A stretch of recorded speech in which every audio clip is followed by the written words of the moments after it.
Et bonjour à tous, bienvenue dans ce résumé du choc entre les deux premiers du classement de la poule A de 4ème division, entre Charente-Limousine et donc Chabanais.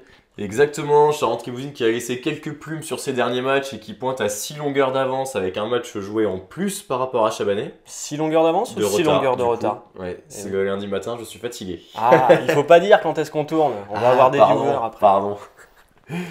Au point de vue de la composition, équipe classique avec le retour de Max en latéral gauche après globalement l'absence de Footix qui est sur le banc et de Dimitri, donc c'est Nico qui jouera en pointe pour la première fois de la saison. Effectivement, qui, on verra, fera peut-être un bon match. Allez, premier long ballon de Toto vers l'avant pour Bulette et une bonne sortie. Une bonne sortie du gardien, mais Bulette qui court moins vite que d'habitude, d'après Bouillon. C'est ce que j'ai entendu. Étonnant. Alors, est-ce qu'il aurait pris le bouillon? Peut-être. À voir. Allez, nouveau corner, Houssine qui centre et Max qui est surpris de toucher un ballon. C'est vrai qu'il n'a pas l'habitude. Donc il touche le ballon assez proche du but, il se fait surprendre. Ça va trop vite pour lui. Exactement. C'est ce qu'elles disent toutes. Allez, petit ballon d'Alex pour Jay qui lance Kéké qui tire sur les bras. Et il croise un peu trop son tir, mais de toute façon c'était trop mou pour enquêter le gardien. On connaît bien Kéké. C'est ce qu'elles disent tous. Allez, Niku, c'était pas joli, va-t'en. Ça l'a fait trembler. Hop. Oh là faute sur Bulette. Est-ce qu'il y a faute? Oui, je pense quand même. Ouais. Au moins un essai sifflé. Il y a coup franc intéressant pour Toto, intéressant un peu excentré. Ouais, il est très mal placé quand même pour le frapper. Allez, c'est normal, il fait une passe. Eh ben, on sait pas trop ce qui se passe. Hein. Je crois bien que c'est touché un peu par le défenseur, ça passe au-dessus du gardien. Bah, d'après la réaction d'Alex, les deux Alex, que ce soit Quichot ou Gardiano, il y aurait but. Ils ont l'air contents. Allez, un nouveau ballon pour Max qui vient râler comme pas possible. Ballon en retrait de Bulette. Oh là, le ballon en retrait de Bulette pour Houssine. Oh là, mais qu'est-ce qui s'est passé? Le ballon arrive fort. Le ballon arrive fort peut-être? Ouais, peut-être. Un faux rebond? Peut-être. Allez, Alex. Alex, il met le ballon sur le 7. Pourquoi? J'en sais rien. Oh la main ferme de Chopin. Qu'est-ce qu'il est impressionnant. Quel gardien, en pleine forme. Il ferait du bien à la baie quand même. C'est vrai. Il faudrait lui faire quelques matchs là-bas. Qu'on soit aussi un peu tranquille en équipe. Oh, le bloc de Maxime. Joli centre d'Houssine pour Nico, deuxième poteau, qui la glisse. Il y a un tout petit espace entre le gardien et le poteau. Et la surréaction d'Alex Quichot sur ce but. Voilà. Qui derrière est pas au marquage, qui cafouille et qui du coup donne une occasion à Charente-Limousine. Ouais. Action champêtre, hein, le ballon qui passe entre toutes les jambes, pas égalisation du coup, mais réduction du score par Roumazière juste avant la mi-temps. C'est ça. Ça fait 2-1. C'est ça.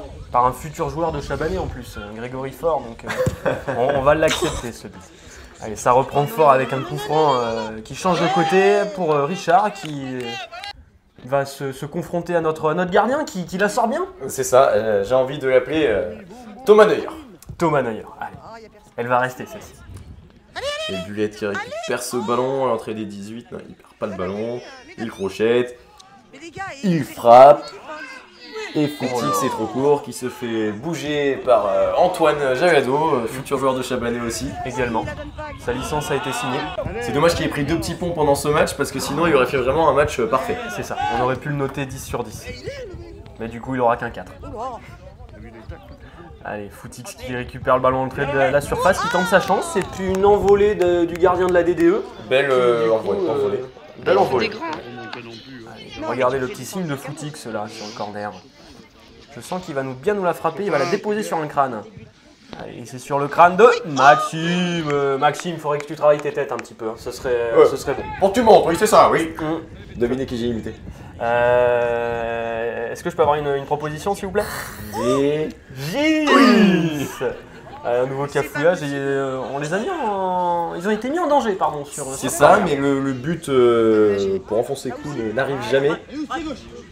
Nouvelle occasion avec Houssine. Mikus qui montait, qui était prêt à frapper, mais Houssine a joué intelligemment. Il a su qu'il fallait pas mettre à Ah oui, on a déjà plus beaucoup de ballons, alors si en plus il fallait qu'il en envoie un à la déchetterie, ça aurait pas été gentil.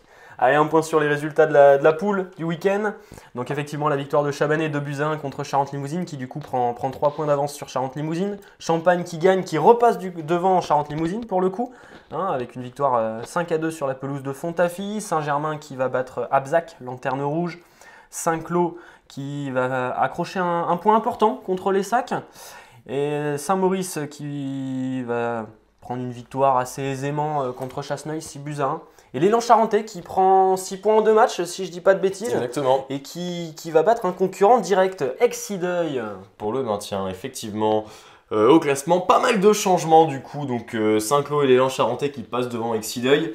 Également Saint-Maurice, Mano qui passe devant Lessac et Chasseneuil. Et puis Champagne qui revient sur Charente-Limousine, même nombre de points, mais a priori Charente-Limousine est derrière puisqu'ils ont un point de pénalité. Effectivement, le championnat va être quand même très intéressant jusqu'à la fin parce qu'il va y avoir une course au maintien entre Saint-Cloud, l'élan et Excideuil. Exactement, la course à la 5e place, à l'Europe. La course à l'Europe, à la Conference League, et puis la course aussi à la 2e place entre Champagne et Charente-Limousine. Tout à fait. Allez, un point sur les résultats du week-end du club. Donc, on le répète, la victoire 2-1, parce qu'elle est importante, il faut la répéter cette victoire. 2-1 de Chabanais contre Charente-Limousine. La victoire de nos U15 contre le Linard Nersac Fléac. La victoire et le match nul de nos U11 qui ont fait très belle impression contre Bel Air et La Roche-Rivière.